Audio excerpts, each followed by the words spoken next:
আসসালামু আলাইকুম রহমতুল্লাহি ওবারাকাতুহ। আমি ফারিয়া চলে এসেছি তোমাদের সাথে কথা বলার জন্য। এখন প্রশ্ন করতে পারো, আমি ফারিয়া কে? চিনবে? চিনতেই হবে, কারণ আমি ফারিয়া মেগা সিরিজ মান অভিমানের উল্লেখযোগ্য একটি চরিত্র। শুরুতে আমি ভালোই ছিলাম, তারপরে যখন ভিলেন হওয়া শুরু করলাম, মনে হয় আমার চরিত্রটা শয়তানকেও হার মানাবে। I mean, devil is fail a মানে অফ মাই অ্যাক্টিং। আমার আ অভিনয়ের কাছে মনে হয় শয়তানও হার মেনে যাবে, এতটা খারাপ আমি হয়েছি। কেন হয়েছি সেটা তোমাদেরকে বলবো। অবশ্যই তোমরা শুনবে। রাহাতকে আমি প্রচণ্ড রকম ভালোবাসি। যেকোনো জিনিসের বিনিময়ে আমি রাহাতকে পেতে চাই। আমি ফরহাদ চৌধুরীর একমাত্র বোন, ফারিয়া চৌধুরী। আমি হচ্ছি চৌধুরী বংশের মেয়ে। আমার মা ফারহানা চৌধুরী, আমার একমাত্র ভাই ফরহাদ চৌধুরী। চরিত্রের দিক থেকে সম্পূর্ণ আমার বিপরীত। সবসময় সত্যের পক্ষে পক্ষে সত্য কাজে ন্যায়ের প্রতিষ্ঠা করতে ফরহাদ ভাইয়ের জুড়িই নেই, যেমনটা শয়তানি করতে আমার জুড়ি নেই। কিন্তু জানো তো, আমি আসলে ফারিয়া এতটা খারাপ ছিলাম না। একেবারেই খারাপ ছিলামই না। আমি ভীষণ ভালো একটা মেয়ে ছিলাম। কিছুটা অনিমা আপুর অন্তুর চক্রান্তে পড়ে হয়েছি। একটা সময় আমি পেশাগতভাবেই মনে হয় যেন শয়তান হয়ে উঠেছি। কারণ আমি রাহাতকে আমার প্রাণের চেয়েও বেশি ভালোবাসি। তাই রাহাতকে পাওয়ার জন্য এহেন কাজ নাই যা আমি করতে পারি না। অনেক কিছুই করেছি। তোমাদের সাথে আর হ্যাঁ, একটি কথা বলে নেই, যে এই মায়ের গর্ভে আমি জন্মেছি, মনে হয় রক্তেই খারাপটা মিশে আছে। জানি না কি করে আমার ভাইয়া ফরাতটা এত ভালো মানুষ হলো। আমার মাটা যে কি পিচাস ছিলেন জানো না। সে আমাকে পর্যন্ত তার খেলায় দাবার ঘুঁটি বানাতে ছাড়তো না। আমি মাঝে মাঝে ভাবতাম, তিনি কি সত্যিই মা, না মা নামের কলঙ্ক? এমনি ভাবতাম। একটা সময় বিথি ভাবি, মানে আমাদের ফরহাদ ভাইয়ের বউ, ওদের বিয়েতে মা আমাকে দিয়ে বিথিকে খুন করাতে চেয়েছিল। বিথি ভাবিকে খুন করাতে চেয়েছিল। সেই কাজটা আমি করতে রাজি হয়েছিলাম, কিন্তু সেখানে গিয়ে আমি নাটকের মোড়টা ঘুরিয়ে দিলাম। এতটা খারাপ আমি হতে পারলাম না কেন জানো তো? যখন আমি পিস্তল নিয়ে বিথির দিকে এগিয়ে গিয়েছি, সালমা আন্টি, রাহাত, তারপরে কেয়া, ওর বাবা, সবাই মিলে একে একে তাদের জীবনের বিনিময়ে বিধির জীবনটা মানে ভিক্ষা চাচ্ছিল। কি পরিবার চিন্তা করে দেখো। কেয়া বলছিল, ফারিয়াপু, আমি কাউকে কখনো ভালোবাসিনি, আমার জীবনে কোনো লক্ষ্য নেই, কোনো উদ্দেশ্য নেই। ফারিয়াপু, তুমি আমাকে মেরে ফেলো, তবু তুমি আমার বিথি আপুকে ছেড়ে দাও। আর সালমা আন্টি, বিথি ভাবির মা, সে বলছিল, ফারিয়া মা, শোনো, জীবনে অনেক কিছু পাইছি গো মা, আর বাঁচনের ইচ্ছা নাই। ক্যারে মা জানো, জীবনে অনেক কিছু উপভোগ করছি, খিতার লাগি আর বাঁচতাম কও। ও মা, মা গো, আমার একটা কথা শুনুই। তুমি আমার বিথি মারে সাইরা দাও যে, তুমি আমারে মাইরা হালাও, আমার জীবন আর পাওনের কিচ্ছু নাই। আমি সালমায় কতটা পাইছি জীবনে, কেরে তুমি দেখো নাই? আমি সালমায় 5টা মাইয়া পাইছি, জামাল মাস্টারের মতো স্বামী পাইছি, অনেক সুখে কাটাইছি। ও মা, আমার কথা শুনুন, তুমি আমার বিধি মারে মাইরো না মা, তুমি মা আমারে মাইরালেন যে। আমি ফারিয়া তখন অবাক হয়ে একে একে অপরের দিকে তাকাচ্ছিলাম। রানু এসেও ঠিক সে কথা বলল। রানুদের বাবা জামাল মাস্টার, তিনি এসে বললেন, ফারিয়া মা শোনো, এই সংসারে সবার দরকার আছে। আমি জামাল মাস্টার, আমার কোনো দরকার নেই, আর আমি বহু বছর বেঁচেছি। প্লিজ মা, তুমি আমাকে মেরে ফেলো, আমার বিথিমাকে তুমি মেরো না, ওকে তুমি ছেড়ে দাও। ইভেন রাহাত পর্যন্ত এসে সেই কথা বলল। আর সবাই অবাক হয়ে দেখছিল যে কি হবে এর শেষ পরিণতি। কিন্তু জানো তো বন্ধুরা, এই খারাপ ফাড়িও কিন্তু সেই সময়টাতে কেঁদেছিলাম। কেন কেঁদেছিলাম জানো? ওদের পরিবারের একের প্রতি অন্যের ভালোবাসার গভীরতা দেখে কেঁদেছিলাম। তারপর যেটা হলো, ফরহাদ এসে আমাদের ফরহাদ ভাইয়া এসে সামনে দাঁড়ালো বিথি ভাবিকে বাঁচানোর জন্য। তখন আমার মা চিৎকার করছিলেন, ফরহাদ তুই সরে যা, ফরহাদ তুই সরে যা। আমার ভাইয়া ফরহাদ তখন দুঃখ ভারাক্রান্ত মনে মায়ের দিকে ঘৃণার চোখ নিয়ে তাকিয়ে বললেন, মা, কই ফারিয়া যে এতক্ষণ ধরে বিথিকে মারার জন্য প্রস্তুতি নিচ্ছিল, তুমি তো একটি বারও ফারিয়াকে বারণ করলে না। যে আমি এসে বিধির সামনে আমার জান নিতে বললাম, তখন তুমি চিৎকার করে বললে, ফরহাদ সরে যা, ফরহাদ সরে যা। কেন মা? তাহলে তোমারই কি ইচ্ছে ছিল বিধিকে মেরে ফেলার? আমার মা এতটাই পিচাস ছিলেন। তখন আমি মায়ের সেই কলের কথা রেকর্ড করে রেখেছিলাম। মা যে বিধিভাবিকে খুন করার জন্য আমাকে পিস্তল নিয়ে আসতে বলেছিল, আমি সেখানে খেলনা পিস্তল নিয়ে গিয়েছিলাম। কারণ আমি যত বড় শত্রুতা আমি করি না কেন, বিথি ভাবিদের পরিবারের ভালোবাসার কাছে মনে মনে আমি মাথা নত করতে বাধ্য। সেই ফারিয়া আমি কিন্তু রাহাতকে পাওয়ার জন্য সেখানে আমি কোনো ছাড় দিতে রাজি নই। আমি ফারিয়া কি পর্যন্ত খারাপ কাজ করছি, করেছি এবং ইন ফিউচার করব, দেখলে তোমাদের মাথাটাই নষ্ট হয়ে যাবে। তোমরা তখন ভাবতে বসবে, এত সুন্দর একটা মেয়ে ফারিয়া, আর শুরুতে যার ক্যারেক্টার দেখানো হয়েছে শান্ত, একেবারে ভীষণ ভালো মনের একটা মানুষ, সেই মানুষটা তো খারাপ কি করে হয়? যেমনি করে আমাদের আঁখি ম্যাডাম নিজের নাটকটি দেখতে দেখতে বারবারই সে কথা ভাবছিলেন। কি করে বুঝলাম? এটা তোমরাও বুঝে নিবে, সেভাবেই বুঝে নিলাম। আর অনিমা আপু ভালো হতে শুরু করেছিল এবং বেশ ভালো হয়েও গিয়েছিল যখন, আর এখনও সে অনেকটা ভালোর মধ্যেই আছে, কিন্তু আমি তাকে ভালো হতে দিচ্ছি না। এই যে দেখো, আমি রানুকে ফরহাদ থেকে আলাদা করার জন্য ফলস একটা ডাক্তার সাজিয়ে, সে কিন্তু ডাক্তার না, এমন একটা ওষুধ রানুকে বাধ্যতামূলক ঘন ঘন খাওয়াচ্ছি যে সুস্থ হয়ে যাবে। রানুর মানসিক রোগ হয়েছে। রানু আমাকে বন্ধু ভেবে বিশ্বাস করে সেই ওষুধগুলো খাচ্ছে আর ধীরে ধীরে অসুস্থ হয়ে যাচ্ছে। তারপর চিন্তা করলাম, না এভাবে হবে না, তাকে আরও খারাপ কিছু করতে হবে। তখন আমি ফারিয়া কি চিন্তা করলাম জানো তো? ওই যে বললাম জেভিল মানে শয়তান, মানে শয়তানের থেকে মনে হয় কোনো অংশে আমি মানে কম খারাপ কাজ করিনি। আমি সেই মানে ডাক্তার বেশি সেই মেয়েটার সাথে যাকে টাকা দিয়ে ভাড়া করেছিলাম, ওর সাথে হাত মিলালাম যাতে করে রানু কখনো জীবনে মা হতে না পারে।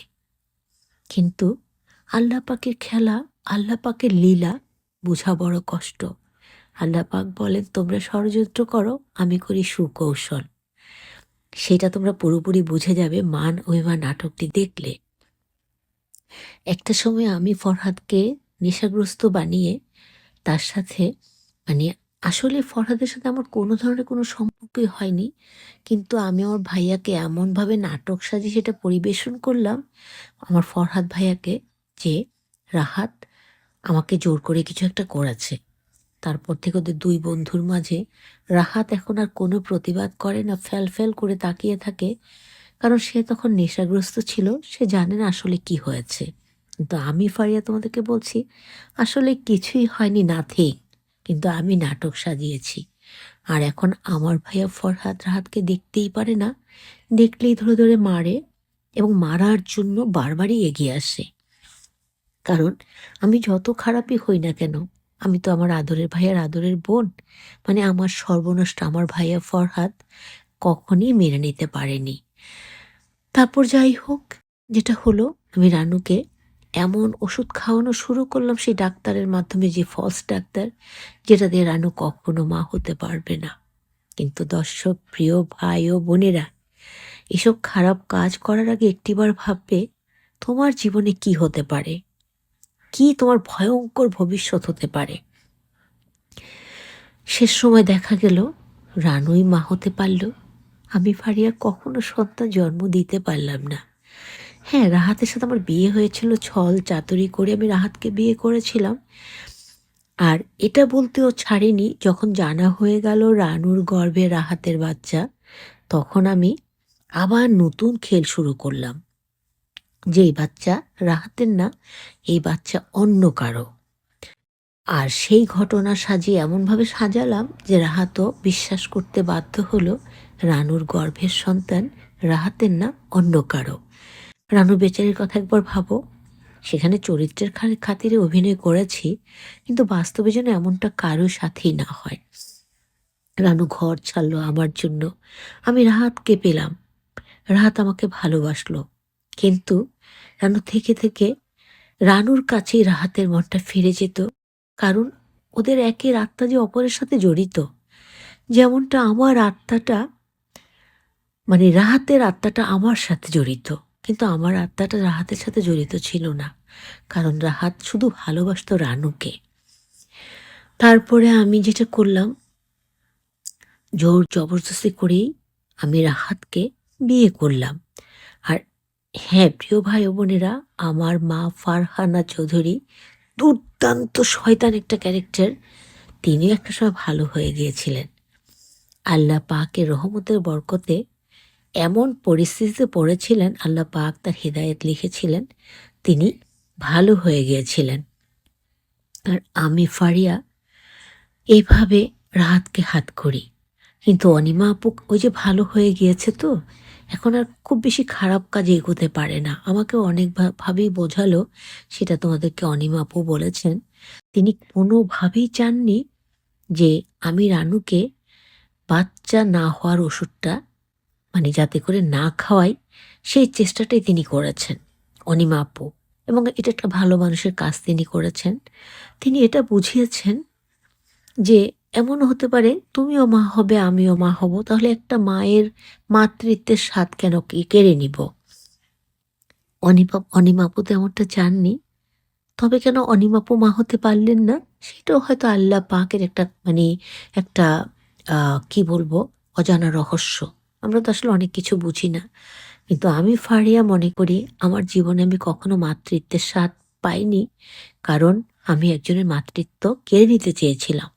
কিন্তু আল্লাহ রাব্বুল আলামিন তার মধ্য থেকেই রানুর পেটে রাহাতের বাচ্চার অনুপ্রবেশ ঘটিয়েছিলেন। যে আল্লাহ বলেন, আমি যদি কিছু চাই, বলি শুধু হও, তখনই তা হয়ে যায়। আর আমি ফারিয়া সবসময় রাগে ক্ষোভে ফুঁসতে থাকতাম। রানুর সাথে রাহাতকে একসাথে দেখলেই আমার ভিতরটা জ্বলে পুড়ে অঙ্গার হয়ে যেত। আর আমার মায়ের নাটকে পড়ে আমি এক উকিলকে বিয়ে করতে বাধ্য হয়েছিলাম। কিন্তু তার সাথে আমার কমিটমেন্ট ছিল যে এটা আমাদের একটা মানে মানে এমনভাবে আমরা তাদের সাথে, আমার মা আর আমি কমিটমেন্ট করেছিলাম, জাস্ট স্বামী স্ত্রী থাকবো, কিন্তু কখনো কোনোদিনও তার সাথে আমার বাসর হবে না।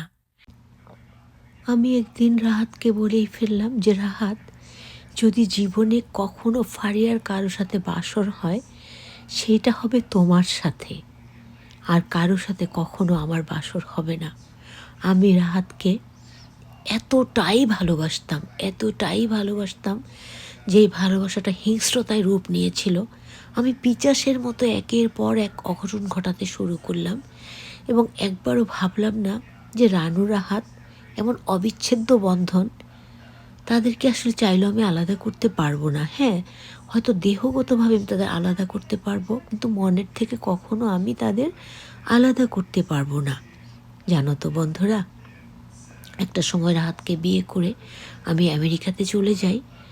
সেখানে গিয়ে জানতে পারি আমি কখনো মা হতে পারবো না। এটা একটা মেয়ের জন্য কতটা কষ্টের, কতটা দুঃখের, কতটা অনুশোচনার, সেটা সেই মাই বলতে পারবে যিনি কখনো মাতৃত্বের স্বাদ পাবেন না। তারপর আমি অ্যাডপ্ট নিলাম একটা বাচ্চা, ওকেই মানুষ করতে থাকলাম, কিন্তু ওর সাথে আমি খুব একটা ভালো ব্যবহার করতাম না, কিন্তু রাহাত তাকে ভীষণ ভালোবাসতো।